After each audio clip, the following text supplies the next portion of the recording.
This is the future. This is not the past.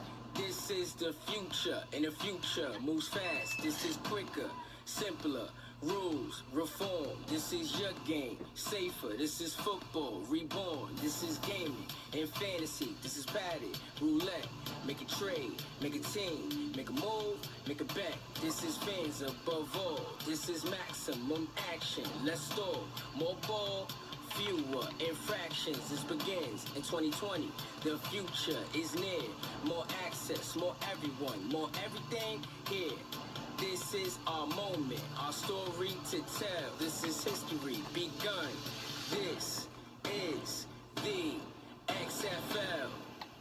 So the XFL is coming back, and it feels like it's 2001 all over again. Folks, Chris Soriano with you on this Soriano podcast on Friday morning. And the XFL, yes, is indeed coming back. And we've talked about it for a while since the rumors started to run rampant. And I think this is the perfect time for it. Listen, it didn't work out 16 years ago. It didn't work out. But I feel like 16 years ago, they tried to tie WWE in with it. NBC was a business partner. And once the league started to get a bad reputation, NBC started to pull away. UPN wanted to do something where they would not pay WWE extra for XFL games. They would tie it in with the WWE package. And Vince ended up just cutting his losses and ending the XFL after a year. But, you had Jim Ross and Jerry Lawler broadcasting games. And you had The Rock coming down at halftime. And Stone Cold and Taker cutting promos. And Vince coming out. And the whole cheerleader thing. And it seemed like sports entertainment in football. And it didn't work out. Now the NFL, fast forward 16 years later, the NFL is having serious problems. And I'm not saying that they're going to compete with the XFL. We don't even know when they're going to have the games. 2020 will be the relaunch, but will they have it like they did in the spring? Will they have it right up with NFL season, but not on Sundays? Who knows what they're going to do? If you're going to do that, then you're competing against college football. And that's not really good either. My safest bet is that they'll have it still in the same area where they had it last time. February, March, around that time, which I think is when they started it. But there are so many ways that Vince can learn from the mistakes of the previous XFL. And what does the future hold? Here is about 2.5 minutes of Vince McMahon with the announcement of the XFL in the press conference yesterday. The new XFL will kick off in 2020. Quite frankly, we're going to give the game of football back to fans. I'm sure everyone has a lot of questions for me, but I also have a lot of questions for you. In fact, we're going to ask a lot of questions and listen to players, coaches. We're going to listen to medical experts, technology executives, members of the media, and anyone else who understands and loves the game of football. But most importantly, we're going to be listening to fans. So I'd ask that, the question of what would you do if you could reimagine the game of professional football? Would you, for instance, eliminate halftime?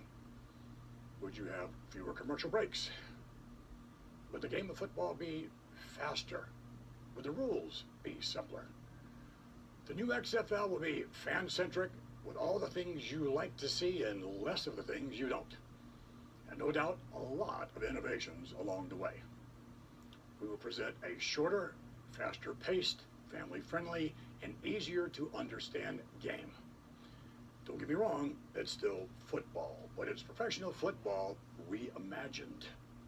Since we're launching in 2020, we have 2 years, which is plenty of time to really get it right.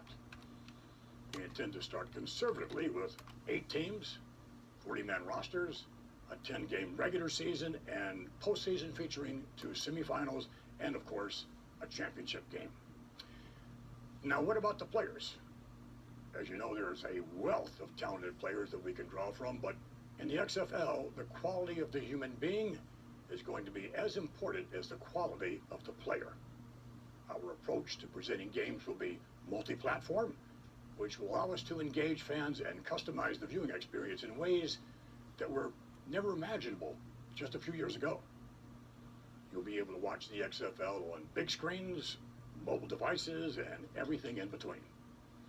Thank you again for joining us. We appreciate your interest, and if you have any ideas, please send them along our way because we are listening. The new XFL it'll be a game that's reimagined. Reimagine the game of professional football. So, right there with Vince McMahon, it seems that he is shying away from the mistakes that plagued the XFL last time. And listen, they were right smack dab in the middle of the Attitude Era. Things were edgy, and they made the XFL edgy, but it was a little bit too edgy, and it was never taken seriously. Now, where will the games be broadcast? NBC was the partner back then. It looks like NBC will be nowhere near this, and Vince is the sole guy. I do know that they have a working relationship with ESPN, obviously. They have ESPN broadcast from SummerSlam the last couple of years. They have the superstars go on the morning shows and the sports centers. But I think with ESPN's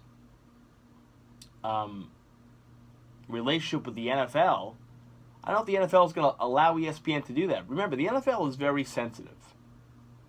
And while the XFL may not be going up against them on Sundays, September through December, they're still going to feel like, well, how dare there be another football league outside of ours? So I don't know if they're going to let ESPN partake in this. I can 100% see Fox Sports 1. They're kind of the more hipper, they try to be the more hipper sports network, and I'm not saying the XFL is going to try and be edgy, but wouldn't you love to see Gus Johnson call XFL games? Wouldn't that be freaking great? Wouldn't that draw? It would for me. Access TV is another outlet that they can do. I don't see them strictly putting this on the WWE network. And I don't think it would work that way. I think you have to try and find some media for it. Yes, people can watch it on YouTube. Yes, people can watch it, maybe put games up on the network. Maybe do this, maybe do that. But you need a television network to have these games. I think Fox Sports 1 is a great platform for the XFL. They spoke about the character of the player. And that's something that people look at and they get a little turned off by people in the NFL. And the running gag is that, well, a lot of people in the NFL, a lot of them are arrested, a lot of them are doing drug use. Vince says he wants no part of those people in his football league. Again, let's run down some of the features of it. 8 teams to start, 40-man rosters, 10-game season beginning in January. Okay, I wasn't too sure when they were going to start, but they're going to start in January, as Vince alluded to. 2-hour game time is the goal. Players won't receive a forum to take personal stance on social issues on the playing field, and any player with a criminal record will be precluded from playing in the XFL. He has had no initial talks with media entities, as he spoke about on Thursday. He said the games will be faster. Now, that's something in the NFL that we've seen, even preseason games. They take so long. You're reviewing everything. And yeah, listen, they have their commercials. Every sports federation has their share of commercials. People want to sell time on it. But after every touchdown, when you're reviewing every little thing, and you're reviewing and going to the replay and a media timeout and timeout for this, timeout for that, for every little thing, it drags the game down. It drags the game down. And I've been saying it for a while, like, people say baseball is long. The NFL is not a fast-paced game either. Now, the timing of the announcement. 2 years before the league's debut, many are going to point to Vince's relationship with Donald Trump, who has criticized the NFL for allowing the players to kneel and sit during the anthem. Vince has said that the players in the league will not be given the forum to take a personal stance while on the playing field. And also, Vince's wife, Linda, heads the Small Business Administration in Trump's cabinet. But Vince said this yesterday: people don't want social and political issues coming into play when they are trying to be entertained. We want someone who wants to take a knee to do their version of that on their personal time. I have no problem with that. I've been saying this forever, and people go, oh, well, why should athletes just stick to sports? Because people are tuning into sports to be entertained and watch a sports game. Just like people turn on the Grammys for the music and all the entertainment, not to have a political diatribe. Turn on the news.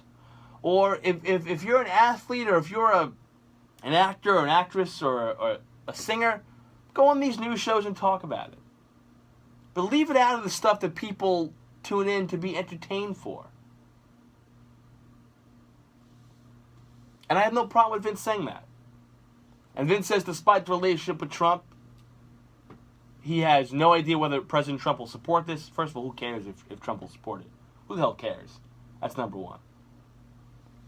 And number two, McMahon, key here, saying he'll be the only owner of all of the teams. No, he will be the only owner of all of the teams, and they will allow him to do whatever he wants. I could say, here are the rules, and as long as you are playing football in the stadium for us, you follow these rules, end quote. This is another interesting thing. McMahon also said he would prelude any player with a criminal record. Quote, we are evaluating a player based on many things, including the quality of human being that they are. If they have any sort of criminal record or commit a crime, you aren't playing in this league, end quote. Now, McMahon was asked by reporters specifically about Manziel, Kaepernick, and Tebow playing in the XFL. Johnny Manziel has had some legal issues. Manziel was charged with a misdemeanor that carried a penalty of up to a year in jail and a $4,000 fine after he was accused of hitting and threatening a former girlfriend. But he reached a dismissal agreement that ultimately could clear him of the charges. Vince also said this, quote, you want someone who does not have any criminality associated whatsoever with them. Even if you have a DUI, you will not play in the XFL. So that will probably eliminate some of them, not all of them.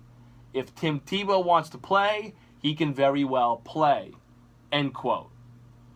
Doesn't look like Manziel is going to be able to play in this league if Vince is doing this. Manziel tweeted at McMahon to express his interest. He tags Vince's Twitter handle and goes hashtag XFL 2020. One of the main problems that I think of the XFL the first time around was the timing. You had the first games played a year after the concept was announced. So adding an additional year should allow for a better product. That's the goal there. And teams will be formed in 2019. And it's extremely important that they have the time to get together and get the teams practicing so that they can have a quality product out there on the field. And one of the reasons Vince thinks that they'll be able to succeed 19 years after this first failed is because he said television ratings no longer dictate success. Vince said this, quote, to me, the landscape has changed in so many different ways.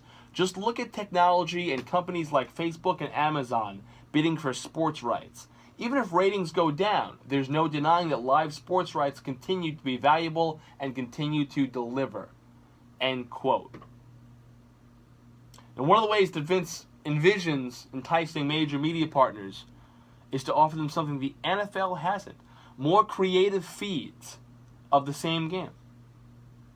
Vince says this, quote, I don't think people want to see the same thing that they're streaming as they see on television.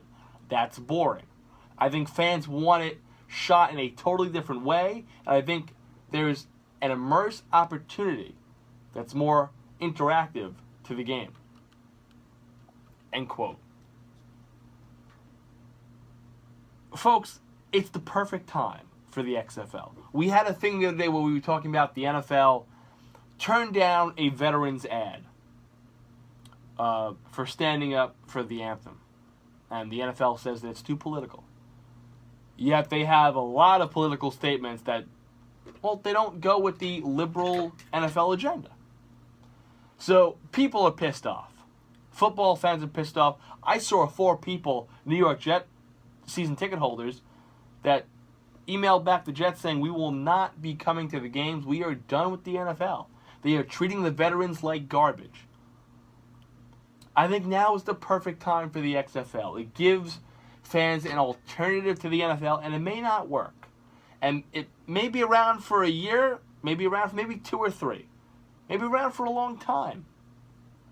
But I think the NFL is in such a disarray state right now, and people are so divided on the NFL, and the ratings are down. I think it's the perfect time for an alternative football product. In terms of the NFL, they have 2 years to kind of get their shit together. And while the XFL will not be going up head-to-head with them, they'll be starting in January, the XFL could provide an alternative that people may say, well, fuck the NFL. I'll watch college, maybe dabble a little bit of NFL, and I'll watch the XFL when January comes along. It's an interesting time. Very interesting time. It's the prime time for the XFL to come back.